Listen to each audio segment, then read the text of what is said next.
Basic physics की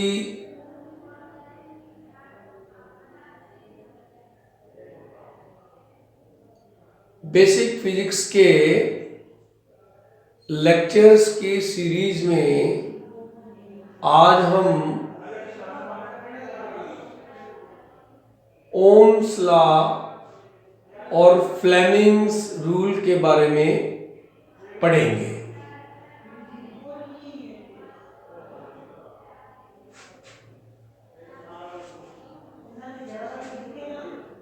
Fleming's rule दो हैं, एक फ्लेमिंग्स राइट हैंड रूल और एक फ्लेमिंग्स लेफ्ट हैंड रूल।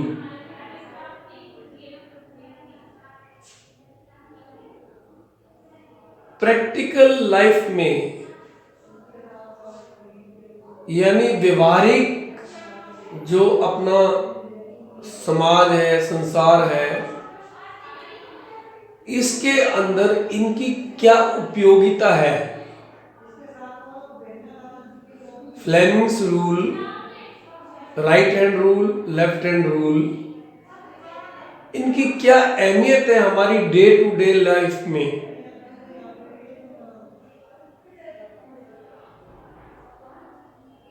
ये क्यों स्टूडेंट्स को पढ़ाया जाता है या तुम्हें खास करके क्यों पढ़ाया जा रहा है।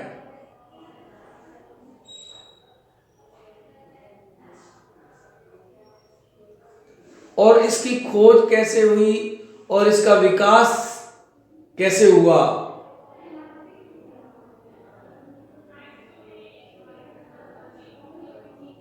इसके बारे में हम चर्चा करेंगे।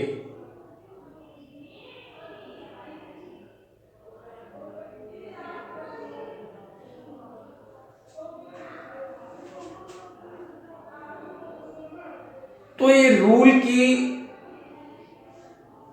बेसिक चीजें क्या है, फ्लेमिंग्स रूल की बेसिक चीजें क्या हैं। इसमें दो तो चीजें होती हैं।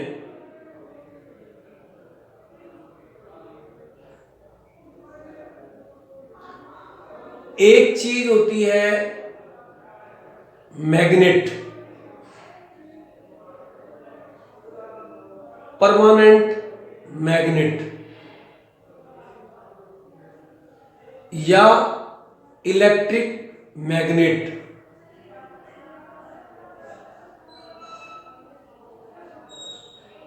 परमानेंट मैग्नेट वो होता है जिसमें हमेशा चुंबकीय शक्ति हमेशा मौजूद रहती है। उसके दो पोल होते हैं, एक नॉर्थ एक साउथ।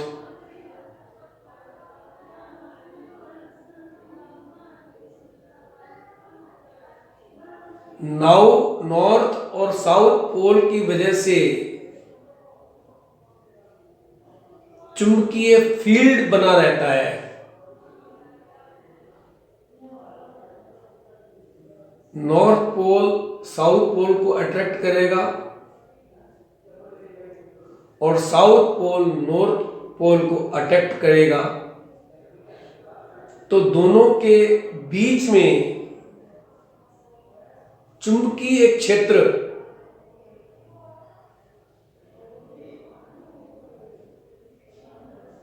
बना रहता है।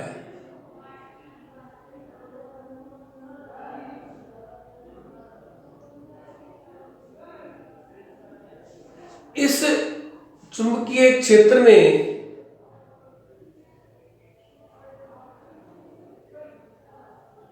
किसी गतिमान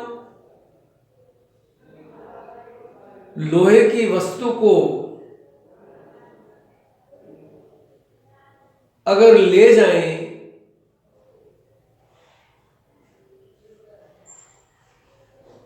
तो उसमें एक करंट उत्पन्न होता है।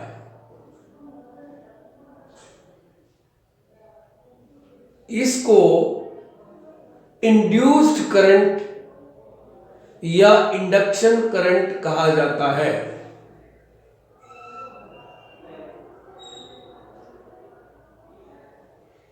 यही बेसिस है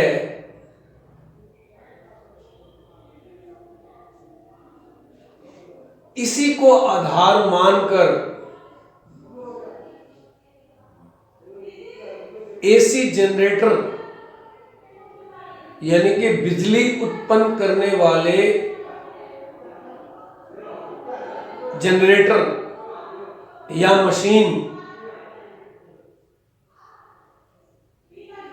बनाई गई और इसी आधार पर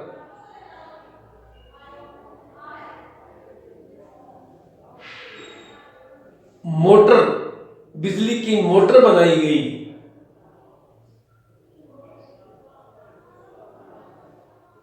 मोटर में विद्युत प्रवाहित करके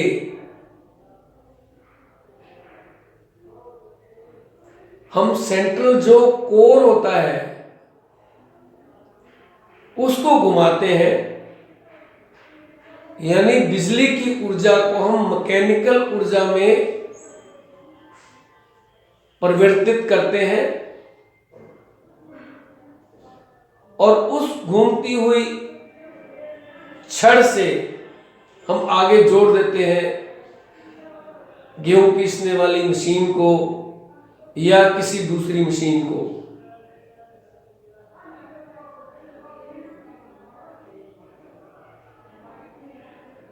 और इसका उल्टा होता है जनरेटर में।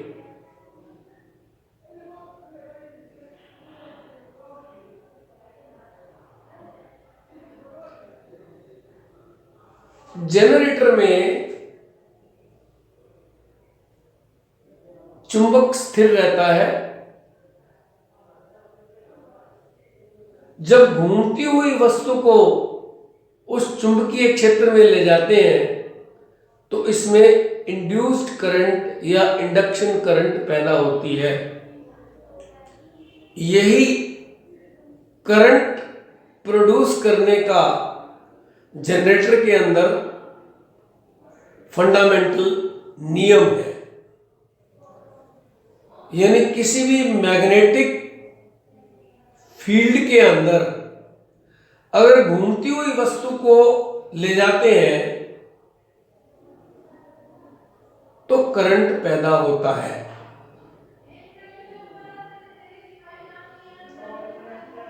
और जब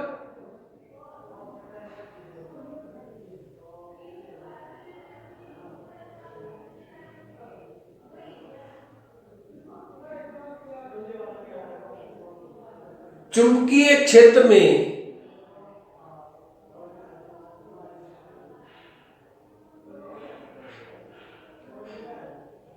रोटर में से करंट को प्रवाहित करते हैं तो वो रोटर गतिमान हो जाता है।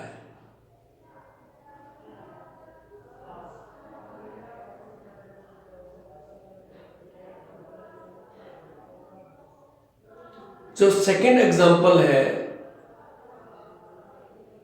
जिसमें बिजली की मोटर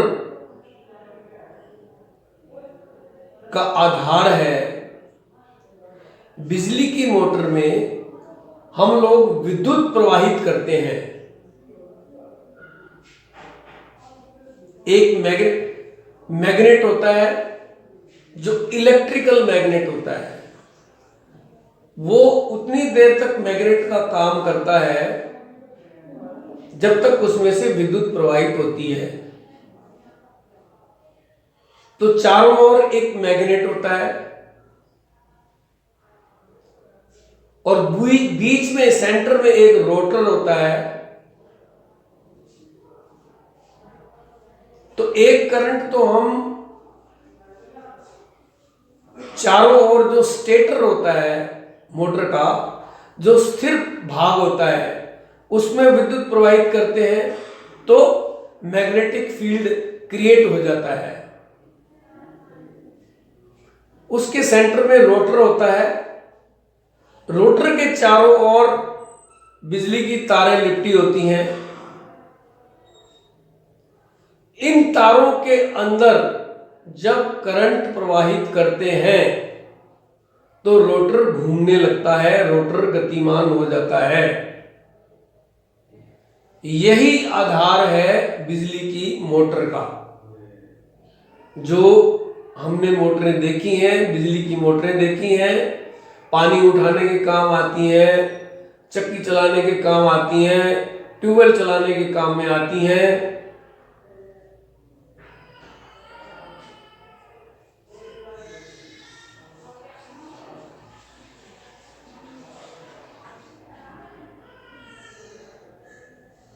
तो इस फ्लेमिंग रूल का उपयोग क्या है?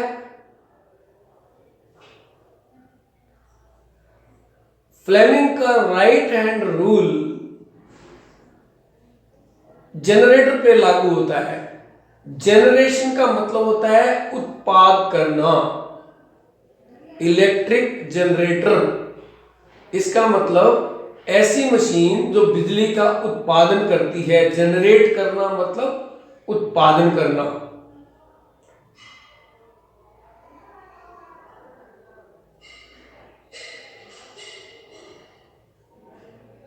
तो इसकी फ्लेमिंग लॉ की जनरेशन में, जनरेटर में क्या उपयोगिता है?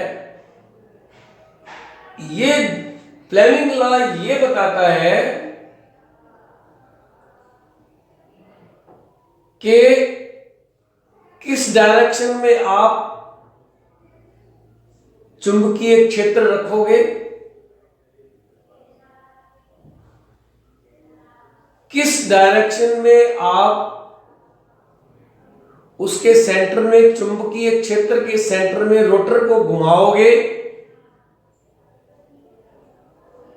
और किस डायरेक्शन में विद्युत की उत्पत्ति होगी।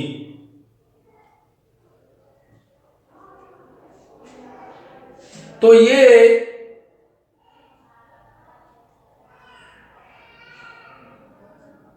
तीनों चीजें फ्लेमिंग के राइट हैंड रूल में बताई गई हैं।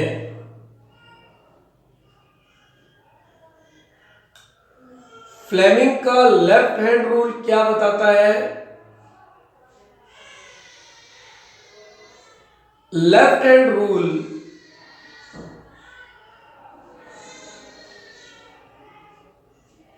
जो बिजली की मोटर है उसको चलने का आधार है।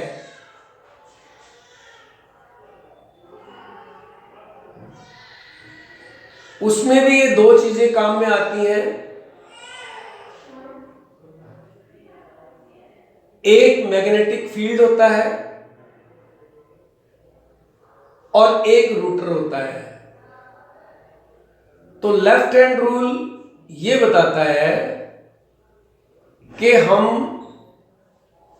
किस डायरेक्शन में मैग्नेटिक फील्ड को लगाएंगे, किस डायरेक्शन में विद्युत प्रवाहित करेंगे,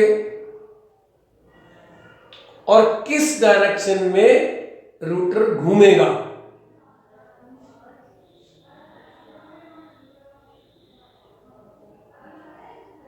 जनरेटर में हम रोटर को घुमा रहे हैं और करंट उत्पन्न हो रही है। मोटर में हम करंट प्रवाहित कर रहे हैं और रोटर घूम रहा है।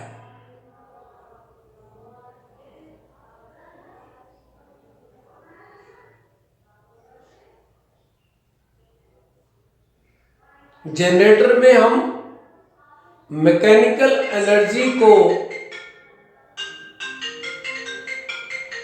इलेक्ट्रिकल एनर्जी में परिवर्तित कर रहे हैं और मोटर में हम इलेक्ट्रिकल एनर्जी को मैकेनिकल एनर्जी में परिवर्तित कर रहे हैं। तो दोनों में उल्टा कर रहे हैं। तो जो राइट हैंड रूल है राइट हैंड रूल में डायरेक्शन ऑफ मोशन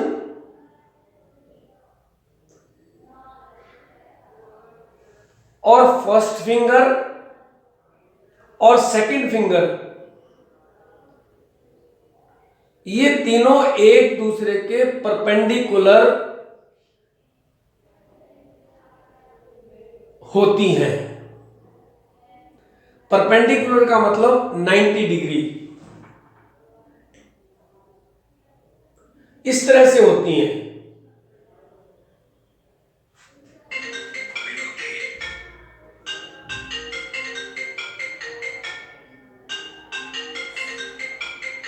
तो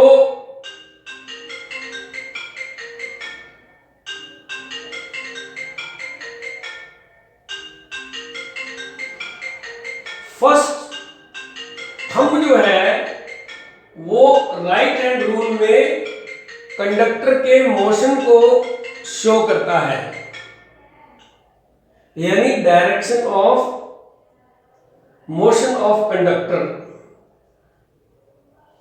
और फर्स्ट फिंगर मैग्नेटिक फील्ड को शो करती है, और second finger direction of induced current. Right hand rule generator में अप्लाई होता है, जिसमें हम बिजली को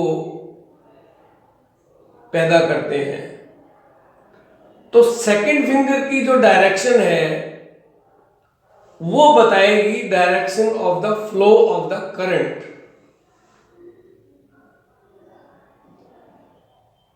और थंब बताएगा कंडक्टर के मोशन को, किस दिशा में कंडक्टर को हमने घुमाना है, किस डायरेक्शन में घुमाना है। और फर्स्ट फिंगर बताएगी डायरेक्शन ऑफ मैग्नेटिक फील्ड। ये तीनों एक दूसरे के 90 डिग्री पे होते हैं, इस प्रकार से होते हैं ये 90 डिग्री पे, ऐसे। ये सेकंड फिंगर इस डायरेक्शन में होती है, फर्स्ट फिंगर इस डायरेक्शन में होती है, और थंब ऊपर की ओर रहता है। तो ये तीनों एक दूसरे के 90 डिग्री पे इस प्रकार रहती है। अब देखिए, ये थंब है, ये फर्स्ट फिंगर है, ये सेकंड फिंगर है। ये इंड्यूस्ड करंट इधर प्राप्त होगी, इस डायरेक्शन में प्राप्त होगी, और मैग्नेटिक फील्ड की डायरेक्शन ये होगी। और जो हम मोशन प्रदान करेंगे रोटर को, वो इस डायरेक्शन में होगी। तो इसमें फ्लेमिंग्स लॉ में और मोटर और जनरेटर में तीन चीजें महत्वपूर्ण हैं। एक तो स्टेटर जो चारों ओर रहता है, जो कि मैग्नेटिक फील्ड प्रोवाइड करता है। दूसरा है रोटर जो सेंटर में होता है, वो घूमता है, उसको हम किसी भी डीजल इंजन से घुमाते हैं। आपने अगर जनरेटर देखा हो तो उसमें एक पार्ट डीजल इंजन भी होता है। वो डीजल इंजन जो है इस रोटर को घुमाता है। जितनी स्पीड से घुमाएगा उतनी इलेक्ट्रिक करंट ज्यादा होगी, और जितना मैग्नेटिक फील्ड स्ट्रॉन्ग होगा उतनी इलेक्ट्रिक करंट ज्यादा होगी। तो ये फर्स्ट लॉ है फ्लेमिंग का। इसी प्रकार से जो ये दूसरा लॉ है, दूसरा रूल है, ये है लेफ्ट हैंड रूल। ये मोटर पे लागू होता है। ये इस तरह से होता है, इस तरह से, इस तरह से।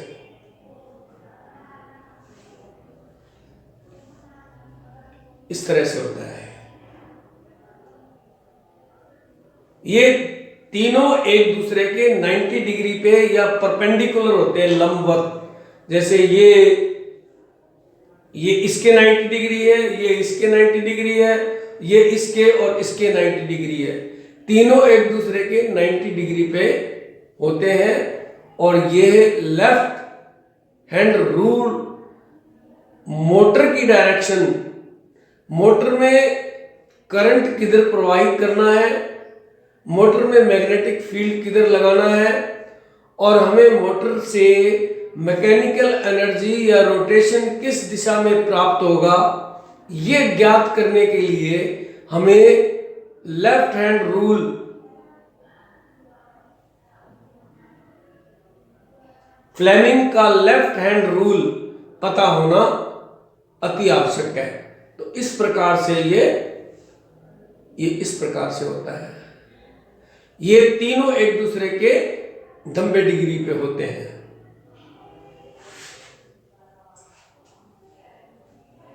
तो लेफ्ट हैंड रूल के अंदर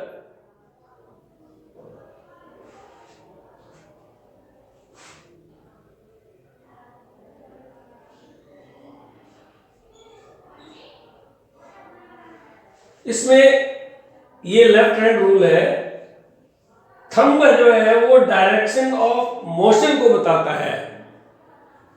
ये डायरेक्शन ऑफ मोशन को बताता है जो हमें मोटर से प्राप्त करनी है। तो ये तो डायरेक्शन ऑफ मोशन हो गई। और फर्स्ट फिंगर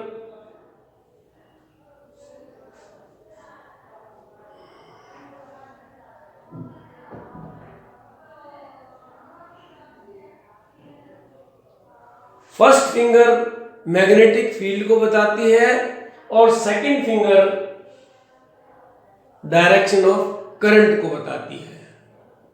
तो हम करंट प्रवाहित करेंगे इस डायरेक्शन में,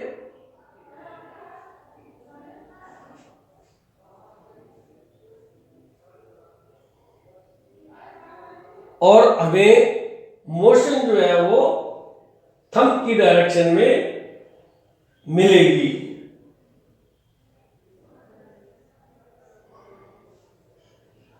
फर्स्ट फिंगर जो है वो इस फर्स्ट फिंगर की डायरेक्शन में हम मैग्नेटिक फील्ड को अप्लाई करेंगे। तीनों एक दूसरे के परपेंडिकुलर होंगी। तो इस प्रकार से डे टू डे लाइफ में ये Fleming's rule, right hand rule, जिसका आधार बना है एसी जनरेटर, और एसी जनरेटर का मतलब है अल्टरनेटिंग करंट जनरेटर, और लेफ्ट हैंड रूल बना है मोटर से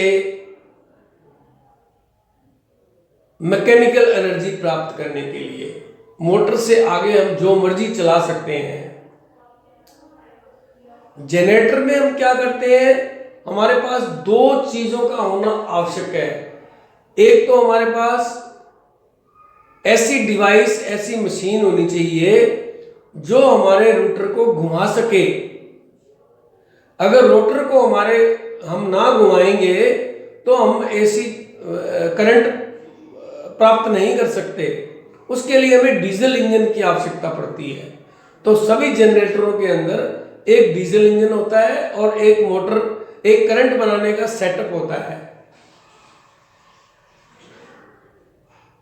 करंट बनाने के सेटअप के दो पार्ट होते हैं, एक मैग्नेटिक फील्ड होता है, एक रोटर होता है। रोटर को हम घुमाते हैं तो इंड्यूस्ड करंट उसके अंदर प्रोड्यूस होती है जब वो मैग्नेटिक फील्ड के अंदर घूमता है। तो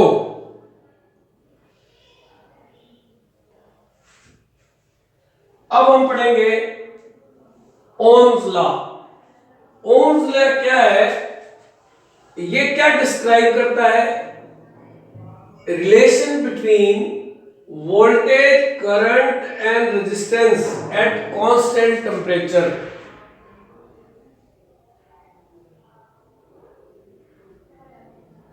ओम्स लॉ क्या बताता है, ये रिलेशन बताता है किस किस में, वोल्टेज, करंट और रेजिस्टेंस के बीच में रिलेशन बताता है एट ए कांस्टेंट टेम्परेचर, एक कांस्टेंट टेम्परेचर पर। इसको हम कैसे फार्मूला से कैसे डिस्क्राइब करते हैं? ये V वोल्टेज है, ये डायरेक्टली प्रोपोर्शनल है, करंट है और R है। V is voltage, I is current and R is constant. ये कांस्टेंट किस पे डिपेंड करता है? Size, nature and temperature of conductor. Conductor वो पदार्थ है जिसमें से आसानी से इलेक्ट्रिसिटी या विद्युत प्रवाहित हो जाती है, उसको हम कंडक्टर कहते हैं।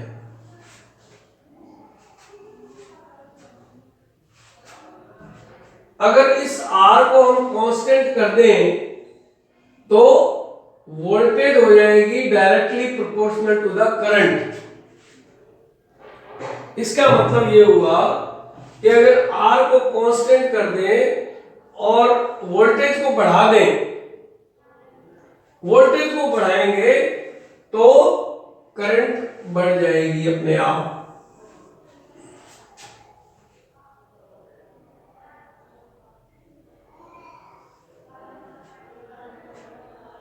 अब रिवाइज कर लेते हैं फ्लेमिंग राइट हैंड रूल को।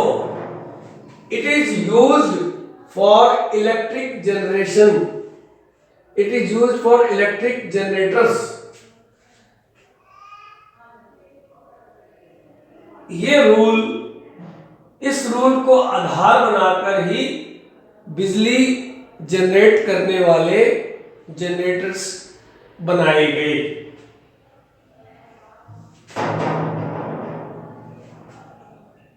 ये फ्लेमिंग्स रूल क्या बताता है? It shows the direction of induced current. ये जो करंट जनरेटर में प्रोड्यूस होती है, ये एक प्रकार की इंड्यूस्ड करंट होती है। मैग्नेटिक फील्ड में घूमता हुआ एक लोहे की रॉड जब जाती है तो उसमें करंट उत्पन्न हो जाता है, इसको इंड्यूस्ड करंट कहते हैं। When a conductor is moved in a magnetic field, जब मैग्नेटिक फील्ड के अंदर एक कंडक्टर यानी ऐसी वस्तु जिसमें से विद्युत प्रवाहित हो सकती है उसको कंडक्टर कहते हैं। ये रूल राइट हैंड, ये रूल क्या कहता है? It states that thumb, first finger and second finger are placed at right angle to each other। जैसा पहले मैंने बताया है, राइट हैंड का थंब, फर्स्ट फिंगर और सेकंड फिंगर, ये तीनों एक दूसरे के राइट एंगल पे रखे जाते हैं। फिर क्या होता है? Then thumb shows the direction of motion of conductor. Thumb क्या बताएगा? Direction of motion of conductor. देखिए, ये मैंने एक मैग्नेट बनाए हैं, मैग्नेट के सेंटर के अंदर ये रोटर घूमता है और ये जो डायरेक्शन है घूमने वाली, ये डायरेक्शन जो है ये थंब बताता है।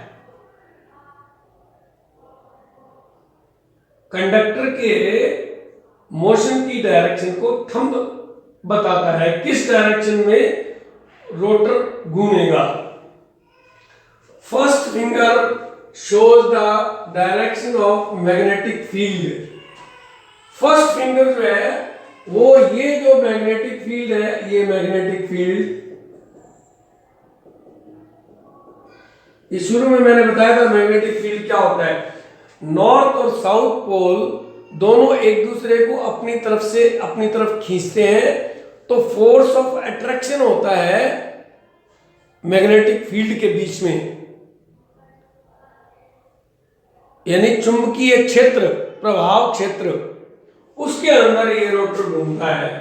तो फर्स्ट फिंगर जो होती है वो मैग्नेटिक फील्ड की डायरेक्शन को शो करती है, और सेकंड फिंगर वो फ्लेमिंग के रूल की वो इंड्यूस्ड करंट को, अब इसके अंदर जो करंट बनेगी वो किस डायरेक्शन में फ्लो करेगी, ये हमारी फ्लेमिंग रूल में सेकंड फिंगर बताती है। अब हम बात करते हैं फ्लेमिंग्स के लेफ्ट हैंड रूल की। It is used for electrical Motors, पहले मैंने बताया है ये इलेक्ट्रिकल मोटर्स के लिए यूज किया जाता है। It shows direction of motion in electric motor. Electric motor के अंदर जब हम विद्युत प्रवाहित करेंगे तो शाफ्ट किस डायरेक्शन में घूमेगी, ये इस रूल से पता चलता है। When left hand thumb, first finger, second finger are placed at right angle to each other.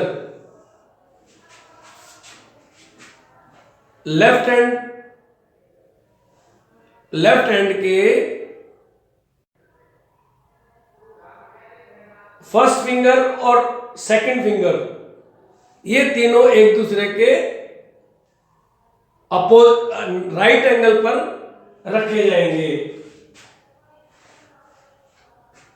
Thumb shows direction of motion, यानी जो शाफ्ट की मोशन है मोटर के अंदर सेंटर में जो रोटर होता है वो आगे शाफ्ट से जुड़ा होता है और शाफ्ट आगे घुमाने का काम करती है। तो शाफ्ट की मोशन जो होगी वो थंब के द्वारा दर्शाई जाएगी, और फर्स्ट फिंगर जो है वो मैग्नेटिक फील्ड को दर्शाएगी, और सेकंड फिंगर वो डायरेक्शन ऑफ करंट के डायरेक्शन को दर्शाएगी। मोटर के अंदर किस डायरेक्शन में करंट फ्लो होगा ये सेकंड फिंगर दिखाएगी। अब अपने बात करते हैं Coulomb's law of electrostatic. Static का मतलब क्या होता है? स्थिर। इलेक्ट्रो का मतलब होता है इलेक्ट्रिसिटी। तो स्थिर इलेक्ट्रिसिटी क्या होती है? जो चार्ज बॉडीज होती हैं, एक जगह पड़ी हुई है चार्ज बॉडी, कोई भी वस्तु है उसके ऊपर चार्ज लगा हुआ है पॉजिटिव या नेगेटिव, तो एक के ऊपर पॉजिटिव है दूसरे के ऊपर नेगेटिव है, तो दोनों एक दूसरे को आपस में खींचेंगी। इसको इलेक्ट्रोस्टैटिक फोर्स ऑफ अट्रैक्शन कहते हैं। तो इसके ऊपर एक लॉ लागू होता है, कूलॉम्स लॉ ऑफ इलेक्ट्रोस्टैटिक। ये लॉ क्या कहता है? इट सेज मैग्नीट्यूड की हिंदी देखिए, ये मात्रा भी हो सकती है और अमाउंट, यानी कितना फोर्स ऑफ अट्रैक्शन है। तो it says magnitude of electrostatic force. Electrostatic force क्या है? एक पॉजिटिव एक नेगेटिव, या दो पॉजिटिव है तो एक दूसरे को दूर रिपल्स करेंगी। एक दूसरे को दूर करने के फोर्स को कहते हैं रिपल्शन फोर्स, और एक दूसरे की तरफ खींचने को कहते हैं अट्रैक्शन फोर्स। तो अट्रैक्शन फोर्स किस में होगा? पॉजिटिव और नेगेटिव में होगा। और अगर चार्ज सिमिलर होंगे, चाहे दो नेगेटिव चार्ज है चाहे दो पॉजिटिव चार्ज है, सिमिलर चार्ज है, वो एक दूसरे को रिपल्स करेंगे, विपरीत दिशा में धकेलेंगे। तो फोर्स ऑफ अट्रैक्शन अपनी ओर, फोर्स ऑफ अट्रैक्शन अपनी ओर होता है, अपनी ओर खींचना, और रिपल्सन विपरीत दिशा में धकेलना। बिटवीन टू पॉइंट चार्जेस,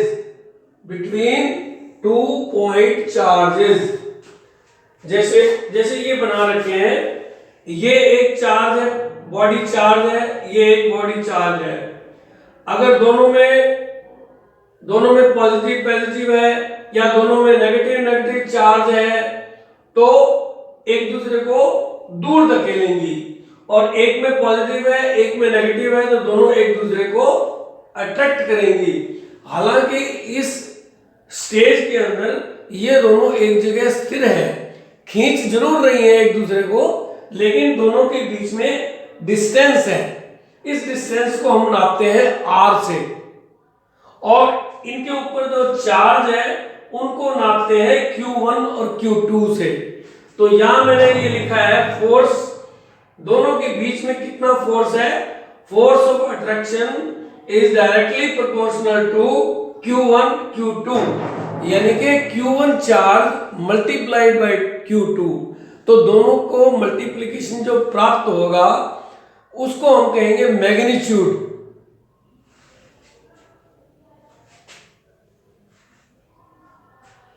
तो दो पॉइंट के बीच में, दो चार्जेस के बीच में जो फोर्स ऑफ अट्रैक्शन है वो किसके प्रोपोर्शनल है, वो किसके प्रोपोर्शनल है, अमाउंट ऑफ चार्जेस, दोनों के ऊपर जितने चार्ज है Q1 एंड Q2 दोनों का मल्टीप्लाई करके इस चीज के डायरेक्टली प्रोपोर्शनल है ये फोर्स ऑफ अट्रैक्शन या फोर्स ऑफ रिपल्शन। और इनवर्सली प्रोपोर्शनल किसके है, वो है जो दोनों के बीच में डिस्टेंस है, दूरी है दोनों के बीच में, उसको हम r के द्वारा डिनोट करते हैं, और इसके स्क्वायर के इनवर्सली प्रोपोर्शनल है। तो इलेक्ट्रोस्टैटिक फोर्स क्या होता है, it is the force between charge bodies at rest. Electrostatic का मतलब मैंने बता दिया, इलेक्ट्रिक चार्ज स्थिर स्थिति में एक जगह, बॉडी एट रेस्ट, ये दोनों बॉडीज अपनी जगह पे रेस्ट पे हैं, ये गतिमान नहीं है, दोनों के ऊपर कुछ चार्ज है। अगर दोनों में पॉजिटिव नेगेटिव चार्ज होगा तो एक दूसरे को अट्रैक्ट करेंगी, और अगर दोनों में नेगेटिव चार्ज होगा या दोनों में पॉजिटिव चार्ज होगा तो एक दूसरे को दूर धकेलेंगी। तो इन दोनों के बीच में जो फोर्स होगा वो डायरेक्टली प्रोपोर्शनल होगा इन दोनों के इंडिविजुअल चार्जेस को आपस में गुणा कर देंगे, Q1 Q2 को गुणा कर देंगे, उसके डायरेक्टली प्रोपोर्शनल होगा। और इनवर्सली प्रोपोर्शनल किसके होगा, इनके दोनों के बीच में जो डिस्टेंस है उसके स्क्वायर के इनवर्सली प्रोपोर्शनल होगा। तो इलेक्ट्रोस्टैटिक फोर्स क्या होगा, electrostatic force is the force between charge bodies at rest.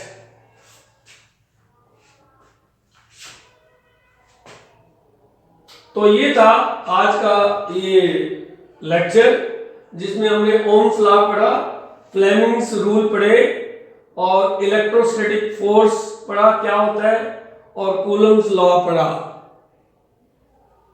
Thank you very much.